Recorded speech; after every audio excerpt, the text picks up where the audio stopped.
So I just found out who Connie is today from my mom from watching um a very long movie, but it was very, very worth watching.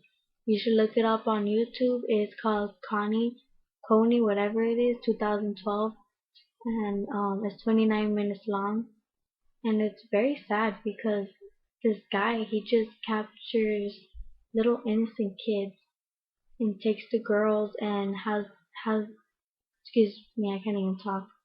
Um, has them be sexual slaves, the girls, you know, and then gets the boys, gives them guns, and has them shoot people, kill people, even their parents for him.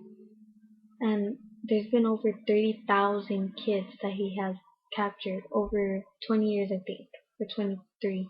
I don't know, something like that. But he needs to be captured, and when he's captured, he needs to be killed, and then he will go to hell.